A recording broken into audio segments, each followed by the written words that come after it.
Belum lagi uji klinis fase 3 vaksin Sinovac buatan Tiongkok rampung dan mengantongi izin penggunaan darurat atau Emergency Use Authorization dari Badan POM, sejumlah rumah sakit dan fasilitas kesehatan mulai ramai membuka pemesanan vaksin COVID-19.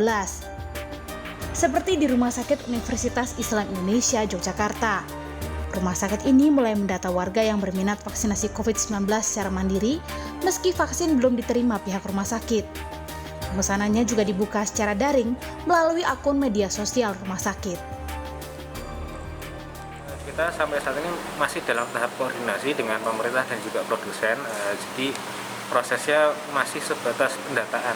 Jadi ketika ada masyarakat yang saat ini sudah berminat untuk melakukan vaksin mandiri, kita mulai buka pendataan seluas-luasnya, sehingga estimasi nanti 1-2 bulan ketika vaksin itu sudah datang di Indonesia, kita bisa memesankan sesuai dengan data kebutuhan yang ada di lapangan. Satgas Penanganan COVID-19 pun bereaksi atas promosi serupa yang mulai ramai dilakukan rumah sakit dan layanan kesehatan. Agar tak membuat rakyat bingung, Satgas COVID-19 pun meminta kegiatan promosi penjualan atau pemesanan vaksin ini dihentikan.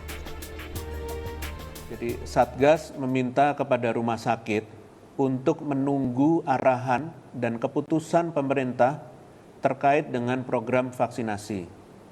Jangan melakukan promosi atau kegiatan serupa terkait program vaksinasi sebelum ada keputusan resmi dari pemerintah untuk mencegah kesimpang siuran informasi di masyarakat.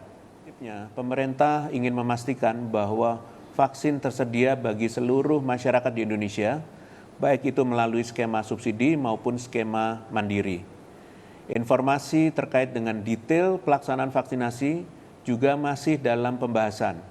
Hal ini akan diinformasikan setelah nantinya terdapat keputusan resmi dari pemerintah.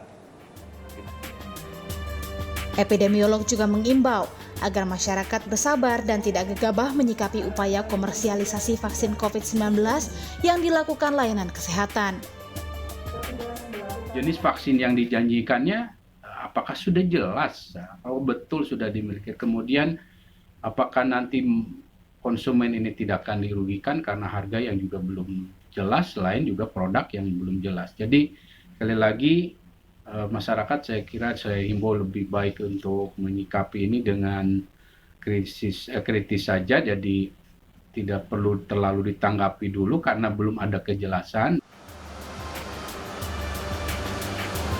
Selain karena kepastian skema vaksinasi massal yang masih digodok pemerintah, juga belum ada vaksin COVID-19 yang mengantongi izin penggunaan darurat dari Badan POM. PT Bio Farma yang bekerja sama dengan produsen vaksin COVID-19 Sinovac Tiongkok juga menyebut vaksinasi corona paling cepat bisa dilakukan pada pekan ketiga Januari 2021 setelah Badan POM mengeluarkan izin darurat penggunaan vaksin tersebut.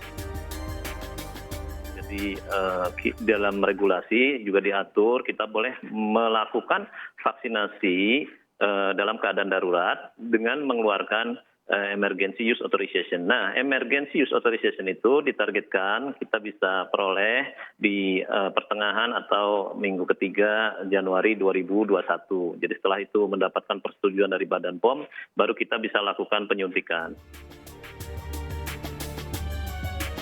Pemerintah saat ini juga tengah mempertimbangkan penambahan jumlah kuota penerima vaksin gratis dari total 30% menjadi 50%, yakni 182 juta orang.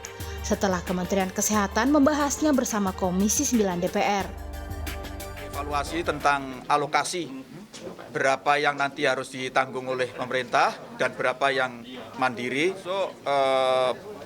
Jumlahnya terakhir tadi diperkirakan nanti akan ada 182 juta dari semula 107 juta. Jadi udah naik lagi, kemungkinan 50-50. Rencana vaksinasi COVID-19 menjadi angin segar di bawah bayang-bayang pandemi. Tapi perlu diingat, perlindungan utama dari bahaya wabah bukanlah vaksin, melainkan kepatuhan terhadap protokol kesehatan. Kalau kita tidak pakai masker, kita tuh sudah siap-siap menzalimi orang lain walaupun kita sehat, karena kita bisa jadi carrier, ya, pembawa. Jadi harus mulai dirasakan bahwa kalau kita nggak bermasker tuh, kita udah membuat orang cemas, kita udah membuat orang terzolimi. Tim Liputan, Kompas TV.